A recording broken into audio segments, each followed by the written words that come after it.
Leg, Snapping leg kick. Big head kick.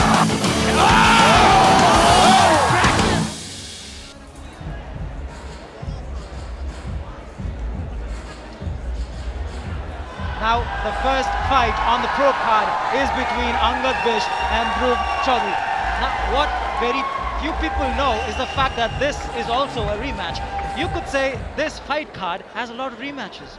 Ladies and gentlemen, and now we move to the professional fights of the night. And our first bout is from the blue corner, Angad Bisht!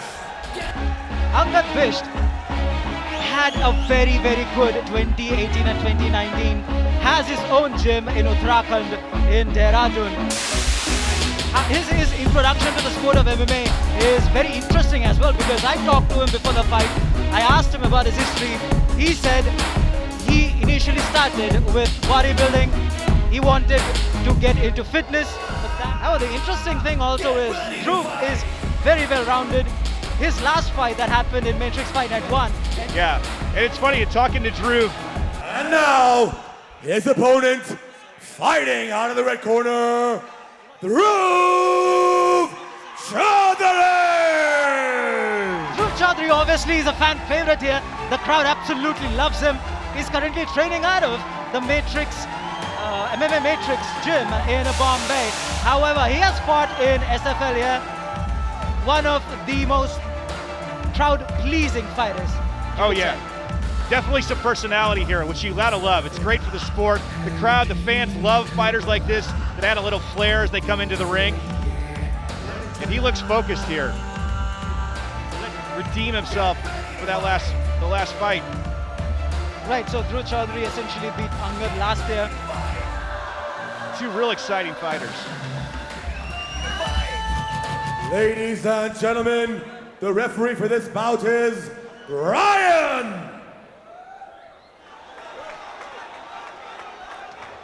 On a clean fight, follow my instructions at all times. When I say action, action, stop, stop. Okay, let's keep it clean. Touch gloves if you all want. Back. The fighters in Delhi. An interesting thing that we should mention for this fight is their last fight ended with Dhruv putting Angad to sleep. While Angad comes from a BJJ and wrestling base, it was Dhruv Chaudhary that picked up the win with a submission. Yeah, it sounded like it was a standing submission too. We'll see with his reach advantage and his kickboxing skills if he tries to keep this fight upright. And here we go. And here we go for the second professional fight of the night. Dhruv Chaudhary. Angad looks like he's just trying to pick his entry point here. Both fighters kind of filling out their range here at this point. Dhruv is pushing in a little. Yeah. He's a little more aggressive. Oh. Throws a leg kick. Strong leg kick. Those leg kicks like that are really effective in weakening your opponent's legs. They really take their toll over time if he's able to land more of those. And if you have to carry your opponent's weight for a takedown, that also impacts. Yeah, it slows them down too in their ability to shoot in on their opponent. Yeah, that also impacts his movement, and that's what Dhruv Chaudhary is looking for at this point. Very technical, a lot of feeling out here. A lot of feeling out, not many strikes. There you go, again for that leg kick. And you can see Angad, that first one landed solid. He doesn't want to catch a kick like that again. And he switched stances because of that. Yeah. He's constantly switching stances so that he doesn't let his lead leg basically to be decked with those leg kicks. Dhruv's showing a lot of confidence and focus here. I would say that he was relatively relaxed as a fighter in the week leading up to this event, but he's focused and aggressive here. He's got some confidence. Once again, the snapping leg kicks. However, Angad landed with the overhand shot, right. and then he's able to get overhand right. Yeah, and he's able to get inside it with him. That's basically what you have to do. Yeah. You hit and move in. Yeah. It stunned Dhruv just enough. He was able to get under his hands and get in. But Dhruv throwing some good knees here. He's got him pinned up against the cage. Dhruv is constantly throwing those barrage of knees to slow down Angad. Yeah, and with his height, he's got the ability to reach his head from there. Oh, he's going. Now he's looking for an armbar here. He's got it. He's got it. For a flying triangle. Yeah. That didn't work. but now he's going for an armbar. I don't think he's quite got the leg position to get the leverage on the legs. Dhruv's going to look to either pull out here. He's trying to counter with a heel strike there. He doesn't have this hooked in. He's not going to be able to submit him here from this position. But if he goes belly down, if he turns and goes belly down, that would be very bad for Dhruv Chaudhary. And there you go. However, he gets free. Dhruv's able to see it. And look, he's going to bring the fight back up. He realizes where his advantage is in this fight. He wants to get this fight to his feet, where he can maximize his striking capabilities. And Angad, it's safe to say, wasn't very impressed with that. No. And both the fighters once again on their feet, sizing each other up, taking their time. They're in no rush. The beauty of MMA, your opponent doesn't always do what you want him to do. Again, they're feeling each other out again here. Angad he looks very comfortable, very relaxed, but at the same time he's not getting inside the range. No, he's tentative. He knows Dhruv's a strong striker. He's looking for an entry point, but I don't know if he's going to get that. And you can see Dhruv's being patient. He's going to force him to come to him. You can almost feel Angad now throwing feints to close the distance here. Yeah, he's got that. There he goes.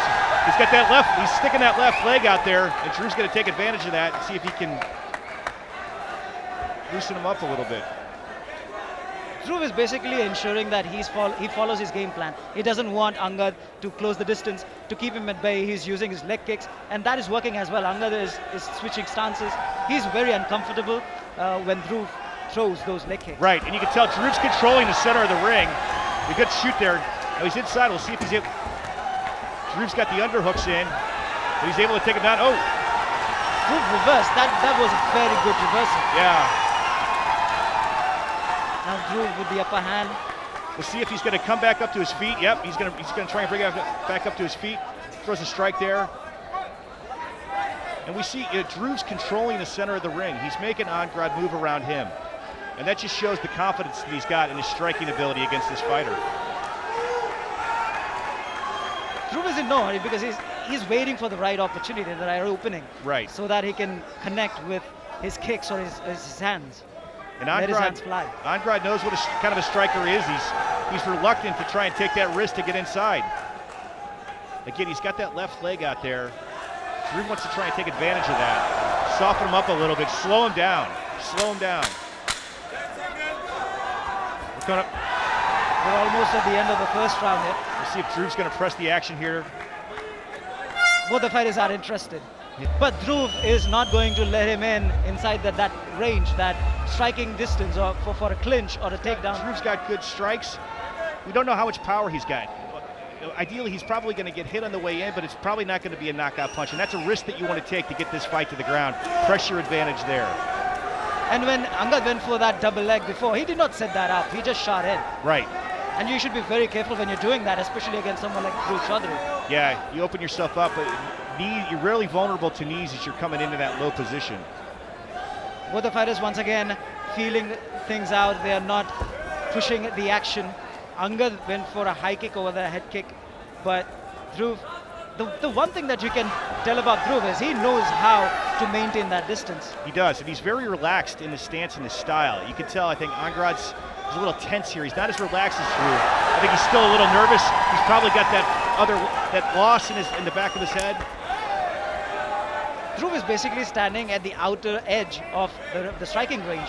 Yeah. Because Angad just ate the end of Dhruv's hand. Another effective leg kick. That's the third hard leg kick he's taken to that left leg, and that's really going to start to weigh in on him. Again, Dhruv coming in. Nearly tagged him. Nearly tagged Angad. Again, he's patient. He's waiting for his opponent to make a mistake, and then trying to capitalize on it. Now Angad has Dhruv cornered against the fence. Oh, big right hand from Dhruv there. Now what Dhruv connected while Angad tried to come in. He did. Oh, good effective knee to the head there. Big knee to the head. Some good striking by Angad though. Dhruv's definitely pressing his reach advantage. Now he's not controlling the center of the ring in this round like he did in the first round. He's actually moved. Angad caught him. Angad caught him with a big overhand right there. And now he's trying to stick a guillotine choke here. Can't see if he's... He's got his hands Still locked doesn't together, have- but he's got no leverage. Yeah, still did not have that same strength. But he's got him pinned against the fence. He's going to try and slide his legs out and move to a full mount. Let's see if he's able to do that here. Drew's in a tough position here. Now he's using the fence to climb his way out, which is really a sign of a mature fighter. As you said, Angad was taking his time, was setting things up. Now he's in a dominant position. And we're going to see him work his ground game. We're going to see a difference here between the way the pros work their ground game and the way the amateurs do. Both are working effectively. Again, Drew's being patient here, but he's looking for maybe a Kimura, an armbar, just waiting for his opponent to give him a limb that he can take advantage of here. He's controlling Angad's hands as well while using his guard. But we don't see some of that panic clinching body locks of your opponents that we saw in the earlier fights. He's going to look to work this position. And for a lot of people who are new to MMA, you know, the guard position in the bottom of on a ground game like this is actually not a bad position to be in. You can actually work submissions from here. You can actually strike effectively sometimes. Angad's trying to pass that guard here. He's got him in side control now. Excellent transition. Side control. But Drew wants to turn into his opponent here. So tell me this, John, how difficult is it for Dhruv working against someone that lives and breathes BJJ? It's very tough. Because what you see a lot, not only is it the strength of your opponent, but in a lot of cases the technique is just as important. Here, he's dealing with a strong opponent that's got a lot of experience. And again, good up kick there. He missed. Trying to create separation between himself and his opponent with up kicks. You can tell he's got some damage under his right eye there. But Angad is right back. Yeah. Work. But Drew's comfortable. That's what you want to see. That aggressive. He's throwing elbows from the ground position. That's the sign of an experienced fighter. He's comfortable in this position, even though it's not the best position to be in. He's not just being defensive here. He's trying to look for an offensive advantage at this part of the fight. He's controlling his arms. He's going to look to try and throw some elbow strikes again here. He's not panicking. He's not looking to scramble out of this position. So the good thing that Dhruv was trying to do was immediately try to control his wrists, Angad's wrists. Right. But that didn't work. And as you said, he's working from the bottom. He's throwing elbows. He's not just being defensive at this point. Yeah, you see this with fighters that have Muay Thai experience. They're very comfortable throwing elbows close in, and it's actually a very good strike to throw when you're in this position on the ground. Angad is being relentless though. That top pressure. You'd have to think something has to give within the next couple of seconds. But I tell you again, what we're seeing from Dhruv is he's not panicking here. He's just really waiting his opponent out. He's counter-striking. He's counter-striking, which is and he's also using his reach to perfection. He is. Textbook control there by Dhruv Chaudhary. He's taking some shots here, but he's giving them back too. On that. I think he did that. We are being objective here. You could say it's even Stevens going into the third. I think it's even. This round's going to determine the fight. Match as we previously discussed. I would expect him to not be as tentative as he was in the first round and in the first part of the second round.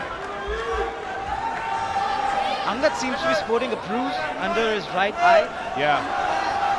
Again. That's because of those elbows from the bottom. Yeah.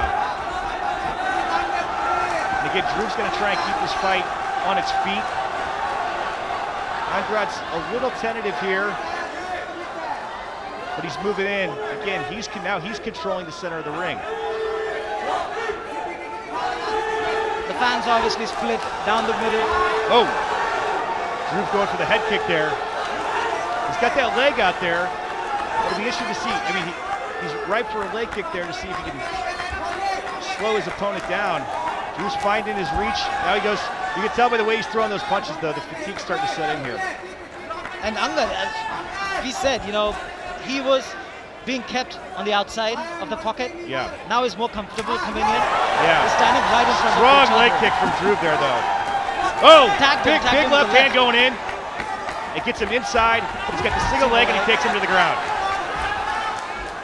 Textbook takedown there by Angad. And what you've got to do against an opponent like Drew is you got to immediately go to that double leg. He's experienced enough that he can use the cage to his advantage to get back to his feet. Good job by Angad to control it, keep it on the ground. He's got him in a side control position here. but Dhruv's doing the right thing in terms of turning into his opponent to escape. And Dhruv is a veteran. Dhruv is a veteran. He knows how to use that cage, Yeah. how to use that fence. You really see that in the way he's handling himself on the ground, the way he's counter-striked with his elbows. He's doing it again here. He's using his leverage to push his opponent away and then create space to throw those elbows. He's doing everything he possibly can to ensure that Angad doesn't secure a top mount, Yeah. or is not in a controlling position where he can go for a submission. Right. And Angad's he's not doing as much to push his advantage from the top. He's trying to stand up in order to try and get to a full mount. He's not doing anything in terms of pushing on his opponent's hips, trying to open that guard up and move to one side or the other. And this is where you see the fatigue setting in. Dhruv's doing a good job of working his feet from that full guard, holding his opponent off here. Again, creating space to throw those elbows. But while Dhruv is really good in his defensive guard, Angad is really aggressive. Oh, he is. We have reached the half point of the final round, and once again you could say it was all Angad that was being the one that was pushing the action. Yeah, I agree, and he's got him rolled over here. He's got him, now he's got his back. He's secured his back, cinched in the hooks. He's going for the He's rear going to work naked that choke. naked choke. But Dhruv's controlling his hands. You're going to see, if he's unable to sink that choke right away, I would expect him to strike, get his opponent to try and protect his head, and then look to sink that rear naked choke in But again. this is a very bad position for Dhruv Chaudhary because, as we discussed, BJJ is what Angad lives and breathes. That's all he does. Right. But he's in a high mount on his back. He runs the risk of allowing Dhruv to slip out from underneath. And what we've seen from him the whole fight, even in bad positions, he hasn't panicked. Now he's taking some shots to the head. Taking a lot of Now he's just, yeah, and he rolled over. Oh, big Angad, shot, big shot shots. by Angad. Dhruv is trying to escape. He's trying to push himself Yeah. out of this predicament, and has been successful as well. Yeah. Took some hard punches and elbows there. And again, I think he's going to look to slide out as his opponent postures up. Angad is raining down with punches, And you can, is trying to lock the bodies there to ensure that Angad doesn't have that space to work with. yeah, but you can tell Angad's strength. He's able to throw those punches almost through his defenses. And he's able to slip out. He slipped out. He slipped out. He's got to go for it here. He's got to go for it here. We are in the last He's minute. behind on this round. He can't afford to stand and wait for his opponent to come to him. He's got to push the action here. But if you look at Dhruv Chaudhary, if you look at his body language, it's obvious that he's tired. He is gassed. Yes, because of the amount of pressure that Angad has put on him over the course of the 3 rounds. But as you said, he still have 30 seconds. Dhruv needs to do something. He needs to do something here. He's got to show that he really wants to win this fight. Both men are trying to reset. They are not pushing the action. Angad knows that he has this in his bag. Yeah, I think he knows he's got the fight here. He's not going to take a risk of trying to shoot in on his opponent again. And Dhruv really needs to end it. He needs to be aggressive. With the last 10 seconds, he's got his last chance. Oh, But good Angad takedown by immediately took him Angad. down. That 3rd round was all Angad Bisht there. Yeah, and you can see the fatigue with Dhruv at the end. Really didn't have the ability to throw more than one punch. Wow. Who won this fight, ladies and gentlemen? Who do you think won this one? After 3 rounds, the winner by unanimous decision from the blue corner, Angad Bisht!